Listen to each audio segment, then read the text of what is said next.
Somewhere in Thailand, sitting in a data center that officially has nothing to do with Beijing, a cluster of Nvidia's most restricted AI chips has been quietly training the model that just humiliated Washington's export control strategy.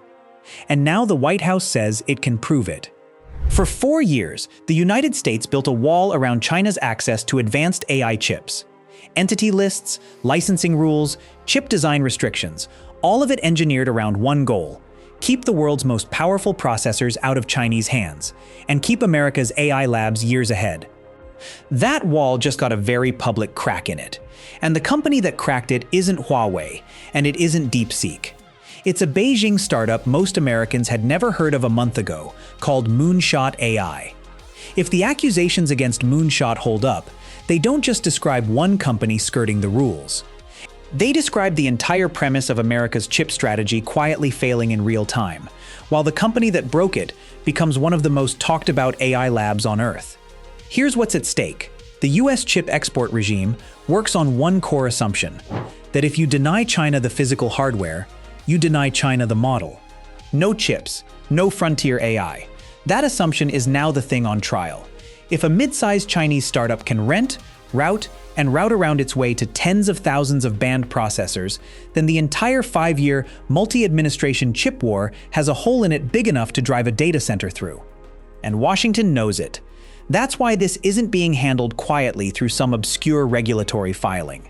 This is White House officials tweeting accusations by name, in public, in real time. And there's a second layer of stakes here that goes beyond hardware. If the distillation accusation turns out to be true, it means American AI labs face a threat they haven't fully priced in yet: that releasing a powerful model to the public, even behind an API, creates an opening for a well-resourced competitor to essentially copy its intelligence rather than build their own from scratch. That would change how every US lab thinks about what they release, how they release it, and to whom. In other words, this case isn't just about one startup and one shipment of chips. It's a live test of whether two of the pillars propping up America's AI lead, chip scarcity and model exclusivity, actually hold up under real pressure from a determined competitor. So let's rewind to where this actually starts.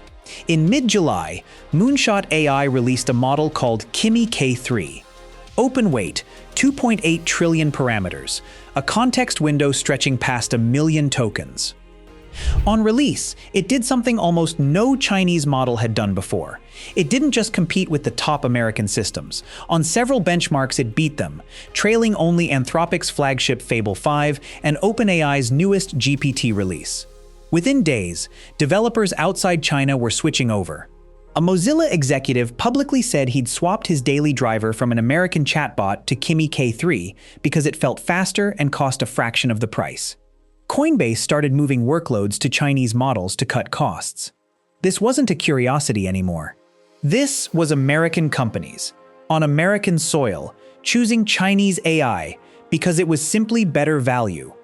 That's the moment this stopped being a tech story and became a national security story.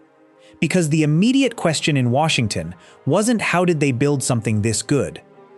It was, how did they build something this good without the chips we specifically banned them from having? To understand why that question hit so hard, you have to understand what compute actually means in this race. Training a frontier model at the 2.8 trillion parameter scale isn't something you do on a few dozen GPUs in a garage. It requires tens of thousands of the most advanced processors on Earth, running in coordinated clusters for months, burning through electricity and capital most startups can't touch. That's exactly why the US export control strategy targeted hardware instead of algorithms in the first place. You can't ban an idea. You can, in theory, ban a physical chip. Cut off the chips, the theory goes, and you cap how far any Chinese lab can climb, no matter how talented their researchers are. Kimmy K3 is the strongest evidence yet that theory has a hole in it. Here's where it gets serious. Michael Kratsios, the White House's Science and Technology Policy Director, went public with 2 separate accusations against Moonshot. The first, that Moonshot acquired servers equipped with Nvidia's GB300 chips, part of the Blackwell line, chips whose sale to Chinese firms is completely banned under US export law. The second, and this one is arguably the more explosive claim, that Moonshot gained access to additional GB300 computing power through a third party operating in Thailand. Read that again. Not a workaround inside China. A physical routing operation through a third country, specifically built to get restricted American silicon into Chinese hands without technically triggering an export violation on paper. If true, this is the exact scenario the export control regime was designed to prevent, executed almost exactly as wargamed. And it gets more specific than a single tweet from one official. Bloomberg later reported the mechanism in detail. Moonshot didn't need to smuggle chips into its own warehouse. It didn't have to. It leaned on a computing agreement with Alibaba, tapping into roughly 20,000 advanced Nvidia chips through Alibaba's cloud infrastructure. 20,000. That's not a side project's worth of compute. That's frontier model-scale infrastructure, sitting inside a partnership with one of China's largest tech conglomerates, a company that's supposed to be operating under the same restrictions as everyone else. Separately, the information reported that people familiar with the matter said Moonshot worked with two Chinese firms that already had Blackwell chips sitting in their own data centers. Again, in apparent violation of the bilateral restrictions both countries are supposed to be enforcing. Even those firms, according to the reporting, didn't have enough capacity on their own to fully train K3, which is part of why Moonshot needed multiple channels running at once just to get the compute it needed. So, you have at least three separate alleged pathways: a Thailand-based access point, an Alibaba cloud partnership, and third-party Chinese data centers already holding banned chips. Three different doors, all leading to the same restricted hardware. If even one of these holds up under investigation, it's a serious violation.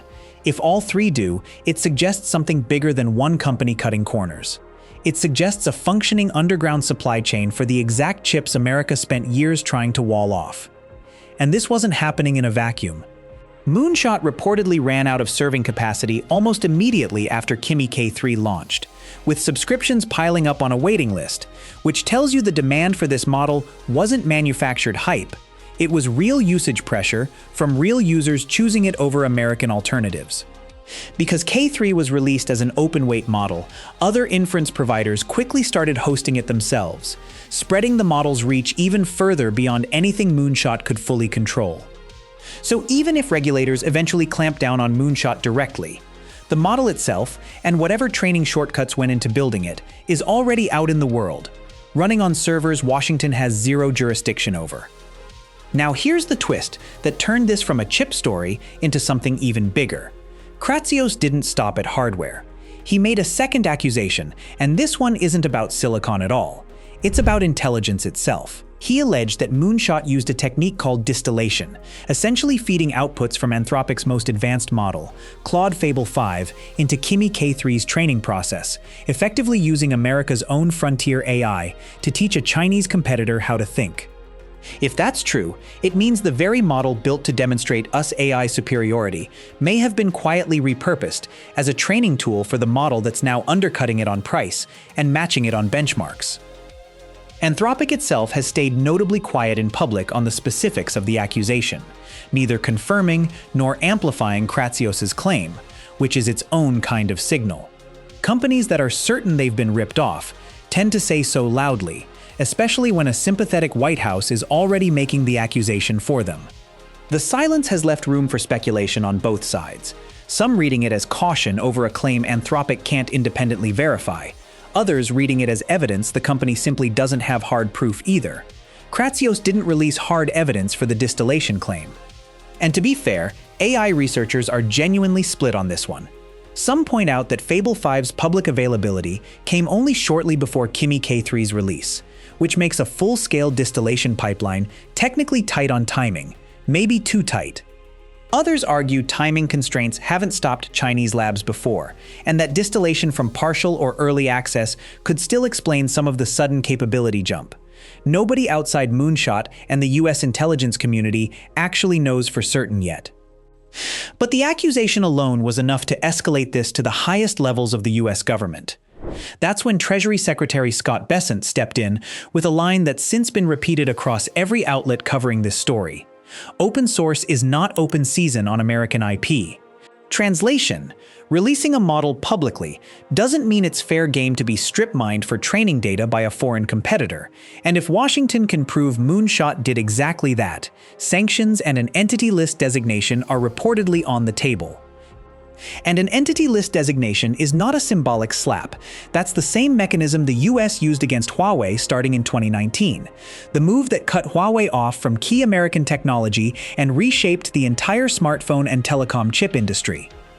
Huawei went from the world's second-largest smartphone maker to fighting for survival in its core consumer business within about 2 years of that designation, forced to redesign its entire supply chain around domestic and non-American components. That's the scale of consequence sitting on the table for Moonshot right now.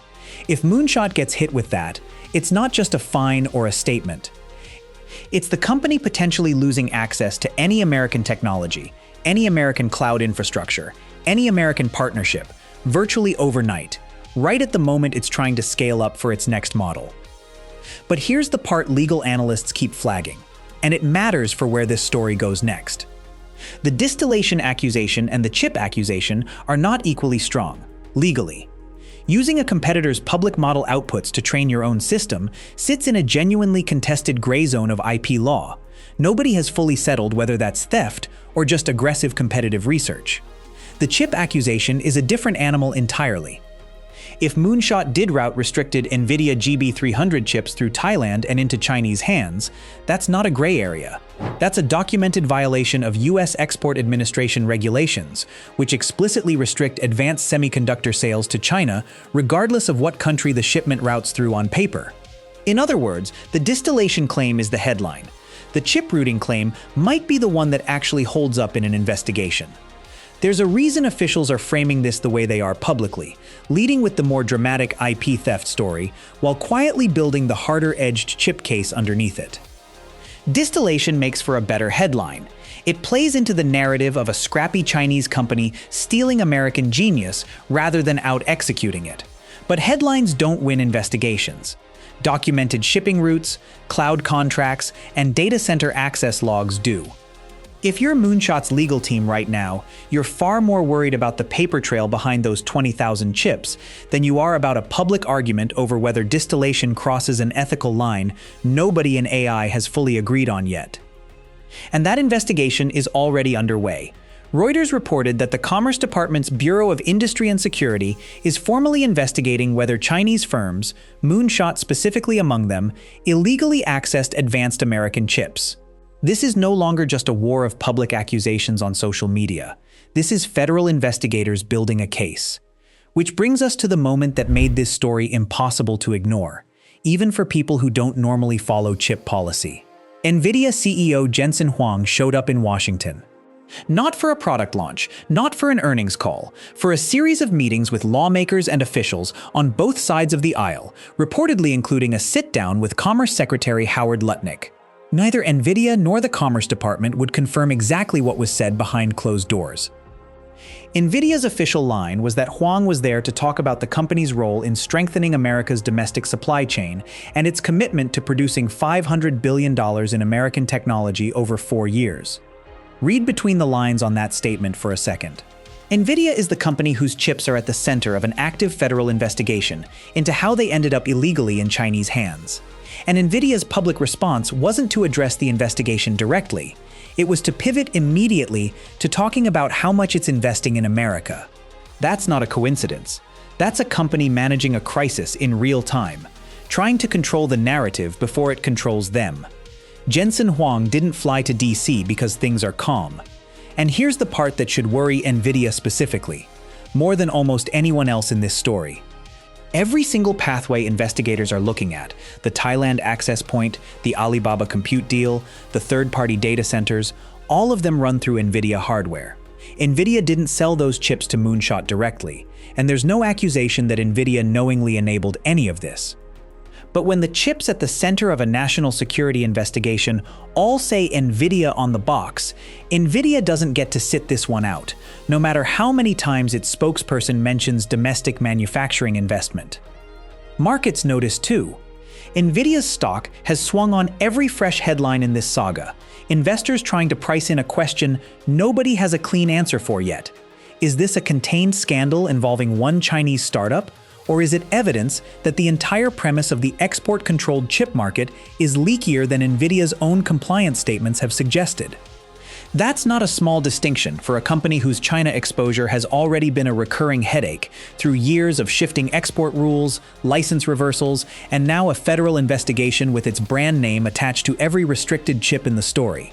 Every time Jensen Huang has had to publicly reassure investors and lawmakers about Nvidia's compliance posture over the past year, it's chipped away, pun fully intended, at the narrative that American hardware controls are actually holding the line.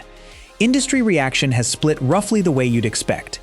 Some AI researchers argue the distillation accusation specifically doesn't hold up well under scrutiny, pointing out that Fable 5's public release window barely overlaps with when Kimmy K3 would have needed to be in training, and that building a coherent large-scale distillation pipeline in that short a window would be a genuinely difficult engineering feat, not an easy shortcut.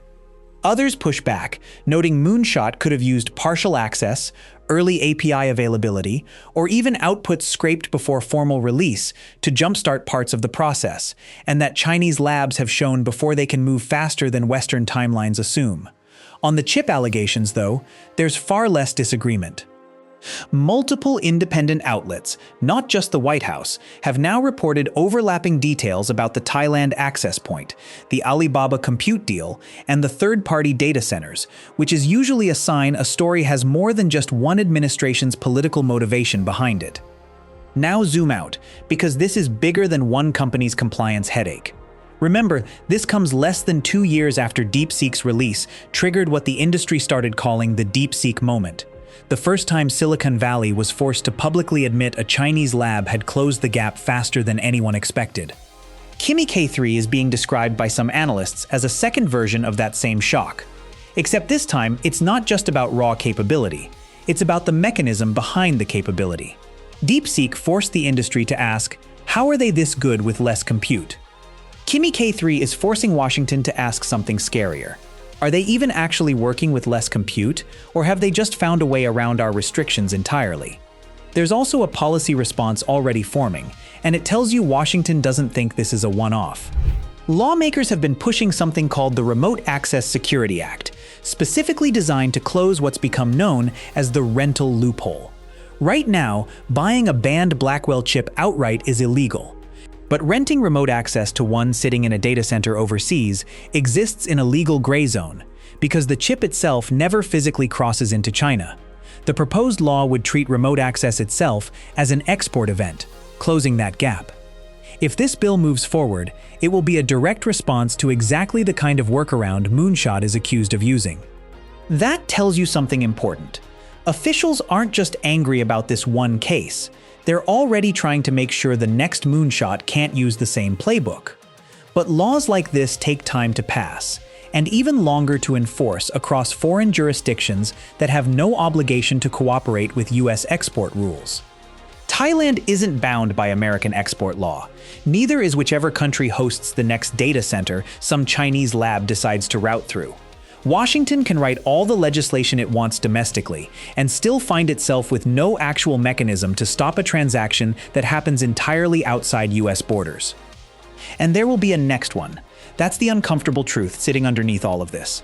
Whether or not Moonshot specifically broke the law, the fact that a mid-tier Chinese startup could allegedly assemble 20,000 plus restricted chips through multiple indirect channels proves the workaround exists and it works. Alibaba is now sitting inside this story too, not as the accused, but as the infrastructure provider whose cloud allegedly made this possible, which raises its own uncomfortable question about how carefully any major Chinese cloud provider is actually enforcing these restrictions on its own customers. Alibaba hasn't been named as a target of the investigation itself, and there's no public allegation that Alibaba's leadership knowingly greenlit a violation. But that's exactly the problem for Washington. If a company as large, as scrutinized, and as compliance-conscious as Alibaba can end up in the middle of a restricted chip controversy without necessarily meaning to, it suggests the enforcement gap isn't limited to scrappy startups looking for shortcuts. It's baked into how cloud computing itself works across borders, where access can be resold, subleased, and repackaged multiple times before anyone outside the transaction knows which chips are actually running which workload. So where does this actually go from here? The Commerce Department's investigation is ongoing, and depending on what it finds, Moonshot could face an entity list designation similar to Huawei's, effectively cutting it off from American technology entirely.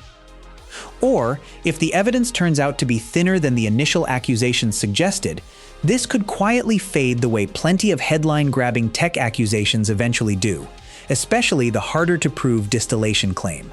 Either way, Moonshot isn't slowing down. Multiple reports indicate the company is already hunting for more Blackwell capacity, reportedly preparing a follow-up model, Kimmy K4, that could be even larger than K3. If K4 lands while this investigation is still unresolved, expect this fight to escalate, not settle down. What's really being tested here isn't just one startup's compliance record. It's whether the entire architecture of America's chip containment strategy can survive contact with a determined, well-funded, well-connected Chinese AI ecosystem that has every incentive in the world to find the cracks. Moonshot may have just proven those cracks are wider than Washington wanted to admit. And it's not just Moonshot that's watching how this plays out. Every other Chinese lab racing in this space, DeepSeek, AI, Minimax, Alibaba's own in-house teams, is watching exactly which workaround gets punished and which one gets away with it.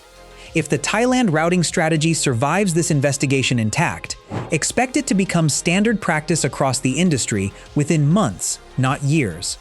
If it gets shut down hard, with real entity list consequences and not just a strongly worded statement, it becomes the cautionary tale that shapes how the next generation of Chinese frontier models gets built, quietly, through channels investigators haven't found yet. Either way, the chip war didn't end with export bans. It just moved underground, through cloud contracts, offshore data centers, and rental agreements that were never designed to be tracked this closely. Washington built a wall, assuming China would try to go over it or through it. Nobody built the wall assuming someone would just rent space next door. So here's the real question hanging over this entire story. If a company most people had never heard of a month ago could pull this off once, the question isn't whether someone tries it again. It's whether anyone in Washington can actually stop them before the next Kimmy K3 shows up already trained.